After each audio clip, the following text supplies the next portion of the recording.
పున్నమి రాజమాతకు టాబ్లెట్స్ తీసుకోవడానికి పక్కకు వెళ్తుంది. అప్పుడు డాక్టర్స్ ఇద్దరు మాట్లాడుకుంటూ ఉంటారు. శ్రీశైలం పక్కన కదిరివనంలో మూలికలు ఉంటాయంట. వాటిని తీసుకొస్తే కేజీ 2 లక్షల లెక్క సేలవుతాయంట. వాటి గురించి చాలా మందిని అడిగి చూశాను. అయినా కూడా వాటిని తీసుకురావడానికి భయపడుతున్నారు. ఆ ఫారెస్ట్లో చాలా పులులు తిరుగుతాయని చెప్పేసి ఫారెస్ట్ రేంజర్ చెప్పడం వల్ల ఆ చుట్టుపక్కల ఉన్న అడవి జాతి మనుషులను అడిగినా కూడా వాళ్ళు కూడా భయపడుతున్నారు. ఏదో ఒకలా వాటిని తీసుకొస్తే లక్షల్లో సంపాదన ఉంటుంది అని చెప్పి డాక్టర్లు చెప్పుకుంటూ ఉంటారు. ఆ మాటలు పున్నమి విని, డాక్టర్, మీరు చెప్తుంది నిజమేనా? నిజంగానే మూలికలు తీసుకొస్తే లక్షలు డబ్బులు ఇస్తారా అని చెప్పి పున్నమి అడుగుతూ ఉంటుంది. అవన్నీ నీకెందుకమ్మా, నువ్వు ఇక్కడి నుంచి వెళ్ళు అని చెప్పి డాక్టర్స్ చెప్తూ ఉంటారు. మీరు మాట్లాడుకున్నదంతా కూడా నేను విన్నాను డాక్టర్. నేను చిన్నప్పటి నుంచే అడవుల్లో గూడెంలో పెరిగిందాన్ని. నాకు ఎటువంటి భయం లేదు. మీరు అనుకున్న మూలికలను నేను తీసుకొచ్చేస్తాను. మా నాన్నమ్మకు ఆపరేషన్ చేయడమే ముఖ్యం అని చెప్పి పున్నమి చెప్తూ ఉంటుంది. నువ్వు ప్రాణాలకు తెగించి ఒక మనిషిని కాపాడుకోవడం కోసం ఇలాంటి త్యాగం చేస్తామంటున్నావంటే నువ్వు చెప్తున్నది నిజమే అయి ఉంటుంది. మా పై ఆఫీసర్లతో మాట్లాడి నీకు ఫోన్ చేస్తాను. నీ ఫోన్ నెంబర్ ఇచ్చెళ్ళమ్మా అని డాక్టర్ చెప్పడంతో సరే డాక్టర్ అని చెప్పి పున్నమి చెప్తుంది. ప్లీజ్ డాక్టర్ గారు, నాకు ఒక అవకాశం ఇచ్చి చూడండి. మీరు కోరుకుంటున్న మూలికల్ని తీసుకొస్తాను. నాకు మూలికలు కొత్త కాదు, అడవులు కొత్త కాదు అని పున్నమి చెప్తుంటే ఫోన్ చేస్తామని చెప్పాం కదమ్మా అని డాక్టర్ అంటారు. ఇక సరే డాక్టర్, ఫోన్ చేయండి అని చెప్పి పున్నమి అక్కడి నుంచి వెళ్ళిపోతుంది. ఇక రాజమాత పృథ్వీ ఇంటికి వచ్చి రెస్ట్ తీసుకుంటూ ఉంటుంది. అప్పుడు పున్నమి వెళ్ళి, నానమ్మ టాబ్లెట్ వేసుకోండి అని చెప్తూ ఉంటుంది. ఇక రాజమాత టాబ్లెట్ వేసుకోగానే, నానమ్మ దేని గురించి ఆలోచించకండి. మీ ఆపరేషన్కు ఖర్చు అయ్యే డబ్బంతా కూడా నేను సర్దుబాటు చేస్తాను. మీకు నేనున్నాను. మీరు ఏ స్థానంలో అయితే ఇంతకుముందు కూర్చున్నారో మిమ్మల్ని ఆ స్థానంలోనే కూర్చోబెట్టే బాధ్యత నాది అని చెప్పి పున్నమి చెప్తూ ఉంటుంది. చాలమ్మ పున్నమి, మాకు ఎటువంటి డబ్బు అవసరం లేదు, ఎటువంటి హోదా అవసరం లేదు. మాకు కనీసం మా తోడుగా ఉండి మాకు ఒక ముద్ద పెడితే చాలు అని అనుకున్నాము. కానీ జాబిల్లి చేసిన పనికి నా గుండె రాయి అయిపోయింది. నువ్వు ఎటువంటి ఆపరేషన్ కూడా చేయించాల్సిన అవసరం లేదు. నా గుండె బరువెక్కిపోయింది. ఇక నువ్వు ఆపరేషన్ చేయించి ఉపయోగం లేదమ్మా పున్నమి. నా గుండెకు ఏమీ కాదు అని చెప్పి రాజమాత చెప్తూ ఉంటారు. అలా మాట్లాడకండి నానమ్మ, మీకు నేనున్నాను. అసలు బయటదానైనా నేనే మీ గురించి ఇంతలా ఆరాటపడుతుంటే మీ మనవరాలైన జాబిల్లి ఇలా చేయటం నాకు చాలా బాధగా ఉంది. అందుకోసమైనా సరే మిమ్మల్ని నేను కాపాడుకుంటాను నానమ్మ, మీకు నేనున్నాను అని చెప్పి పున్నమి చెప్తూ ఉంటుంది. సరే నానమ్మ, మీరు రెస్ట్ తీసుకోండి అని చెప్పి పున్నమి చెప్పగానే పక్కనే ఉన్న శివదేవ్, అమ్మ పున్నమి భోజనం చెయ్యమ్మ, ఇప్పటికే లేట్ అయింది అని చెప్పి చెప్పడంతో సరే నాన్న అని చెప్పి పున్నమి పక్కకి వెళ్ళిపోతుంది. పిచ్చిపిల్ల మన కోసం తన తల్లిదండ్రులకు దూరంగా ఉంది.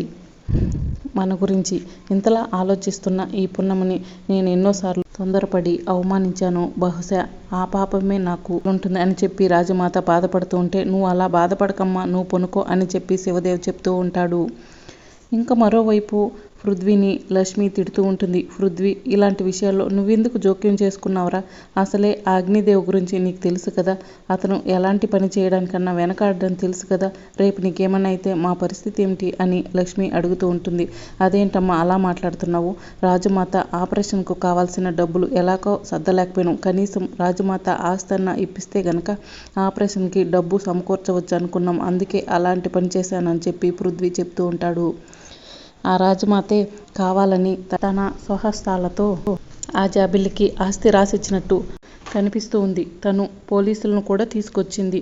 ఇప్పుడు పోలీస్ కేసు పెడితే నీ పరిస్థితి ఏంటి పృథ్వీ అని చెప్పి లక్ష్మి అంటూ ఉంటుంది. అమ్మ నువ్వేం కంగారు పడకు. ఆ జాబిల్లి చేసింది మోసం. రాజమాతను ఇంట్లో నుంచి బయటకు పంపించడం కరెక్ట్ కాదు కదమ్మా. అందుకే రాజమాతకు న్యాయం చేయాలనుకున్నాను. అందుకే ఇలాంటి పనులు చేస్తున్నాను అని చెప్పి పృథ్వీ చెప్తూ ఉంటాడు. అప్పుడే పున్నమి వచ్చి, అత్తయ్య వకీల్ సాబ్ తప్పేం లేదు. నేను రమ్మంటేనే సాయంగా వకీల్ సాబ్ వచ్చాడు అని చెప్పి పున్నమి చెప్తూ ఉంటుంది. నేను అనుకుంటూనే ఉన్నాను, నా కొడుకు ఇలాంటి విషయాల్లో అసలు తరదూర్చడు. నువ్వు చెప్పడం వల్లే ఈ గొడవకు సిద్ధమయ్యాడు అని చెప్పి లక్ష్మి అంటూ ఉంటుంది. అమ్మ జరిగిపోయిందేదో జరిగిపోయింది కదా. ఇంకెప్పుడు ఎప్పుడు కూడా అలాంటి విషయాల్లో నేను తలదూర్చను, కానీ భోజనానికి సిద్ధం చేయి, నేను ఫ్రెష్ అయ్యి వస్తాను అని చెప్పి పృథ్వీ అక్కడి నుంచి వెళ్ళిపోతాడు. అత్తయ్య మీరు వెళ్ళి పడుకోండి, వకీల్ సాబ్కి ఏం కావాలో నేను దగ్గరుండి చూసుకుంటాను అని చెప్పి పున్నమి చెప్తూ ఉంటుంది. వద్దమ్మ తల్లి, అసలే పసరు వైద్యురాలివి, నా కొడుక్కి అన్నంలో ఏదైనా కలుపు పెట్టి నీ వైపు తిప్పుకోవాలన్నా తిప్పుకుంటావు అని చెప్పి లక్ష్మి అంటూ ఉంటుంది. నువ్వైతే వెళ్ళి కడుపు నిండి తినుపో అని చెప్పి పున్నమిని లక్ష్మి అనడంతో పున్నమి లోపలికి వెళ్ళిపోతుంది. ఇక ఇంతలో ఒక అడుక్కునే అతను వచ్చి, అమ్మ పుణ్యం ఉంటుంది, ఒక ముద్ద అన్నం పెట్టండి అమ్మ అని అడుగుతూ ఉంటే, వస్తున్నా ఉండు అని చెప్పి లక్ష్మి పృథ్వీ తినబోయే అన్నం మొత్తం కూడా తీసుకెళ్ళి భిక్షగాడికి పెడుతుంది. నువ్వు చల్లగా ఉండాలి తల్లి అని చెప్పి ఆ భిక్షగాడు అంటూ ఉంటే, నేను చల్లగానే ఉంటాను, కానీ ఆ పున్నమి నా కొడుక్కి దగ్గరవ్వాలని చూస్తుంది కదా, ఇప్పుడు ఉంటుంది ఆ పున్నమికి అసలు కథ, ఇప్పుడు మొదలవుతుందని చెప్పి లక్ష్మి లోపలికి వెళ్తుంది. ఇక ఇంతలో పృథ్వీ వచ్చి, అమ్మ అన్నం పెట్టు అని చెప్పి అడగడంతో లక్ష్మి కూరలన్నీ కూడా పృథ్వీ ప్లేట్లో వడ్డిస్తుంది.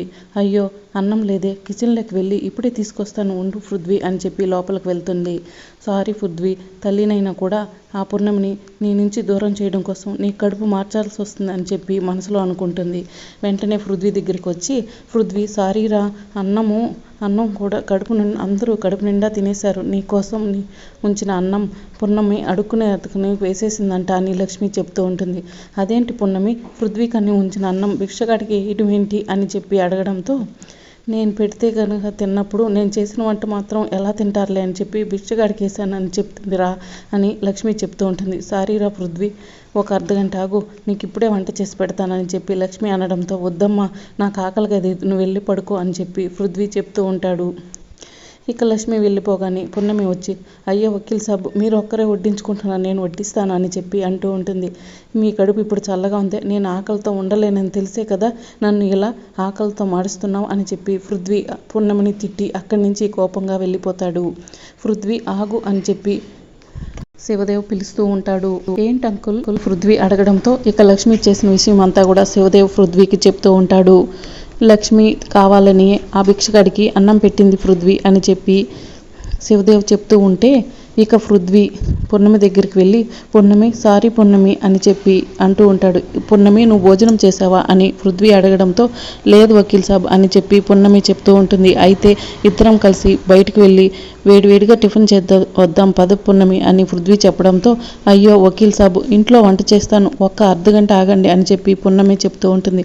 లేదు పున్నమి, సరదాగా వెళ్ళి టిఫిన్ తినొద్దాం పద అని చెప్పి పృథ్వీ అంటూ ఉంటాడు. పున్నమి చేయి పట్టుకుని ముచ్చట్లు చెప్పుకుంటూ బయటకు వెళ్తుంటే లక్ష్మి చూసి, వసే పున్నమి, నేను నా కొడుకుని నీ నుంచి దూరం చేసేద్దాం అనుకుంటే ఎన్నో ప్రయత్నాలు చేస్తుంటే నువ్వు నా కొడుక్కి దగ్గర అవుతావా, నీ సంగతి చెప్తానుండు, నా కొడుకు నిన్ను శాశ్వతంగా అసహించుకునేలా చేస్తానని చెప్పి మనసులో అనుకుంటూ ఉంటుంది. ఇక మరోవైపు రాజమాత దగ్గుతూ ఉంటుంది. అప్పుడు పున్నమి, నానమ్మ ఈ కషాయం నీళ్లు తాగండి, రాత్రంతా కూడా మీరు దగ్గుతూనే ఉన్నారు అని చెప్తూ ఉంటుంది. లేదు పున్నమి, ఇది నాకు దగ్గు వల్ల వస్తున్న దగ్గు కాదు, బాధతో వస్తున్న దగ్గు అని చెప్పి రాజమాత చెప్తూ ఉంటుంది. ఇక ఇంతలో పున్నమి ఫోన్ రింగ్ అవుతూ ఉంటుంది.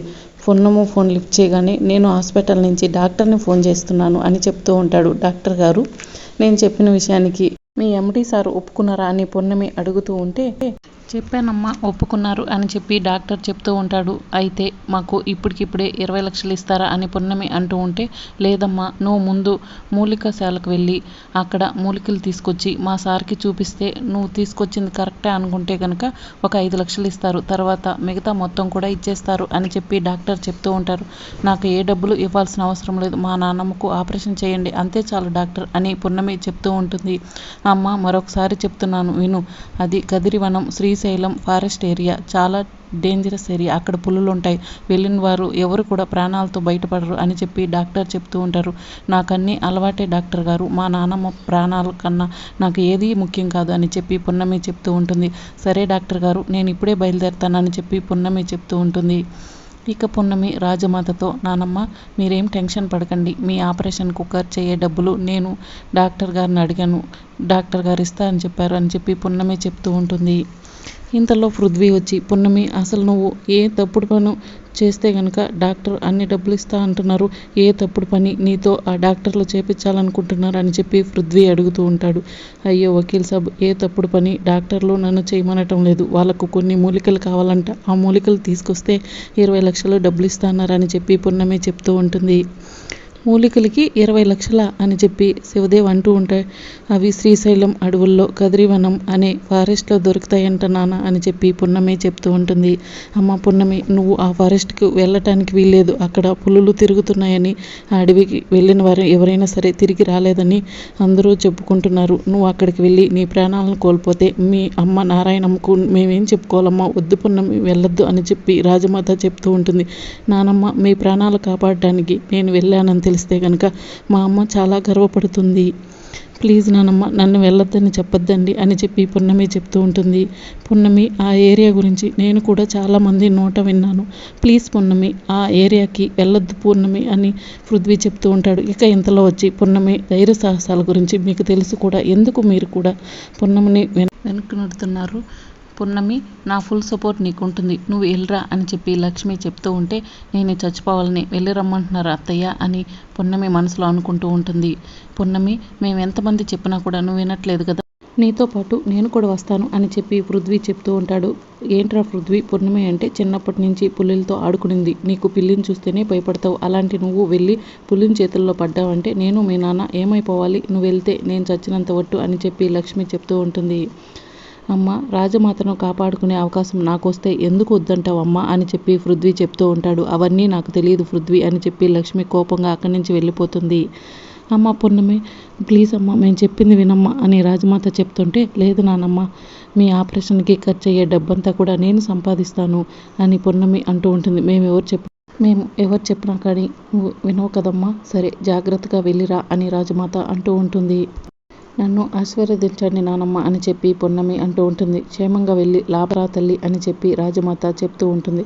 ఆడపిల్లైన పున్నమి రాజమాత కోసం ఇంత చేస్తుంటే, పున్నమి స్నేహితుడిగా పున్నమికి తోడుగా ఉండటం కోసం నేను కూడా వెళ్ళాలి అని చెప్పి పృథ్వీ మనసులో అనుకుంటూ ఉంటాడు. మరి రాబోయే ఎపిసోడ్లో ఏం జరుగుతుందో తెలుసుకోవాలంటే మా ఛానల్ని సబ్స్క్రైబ్ చేసుకోండి.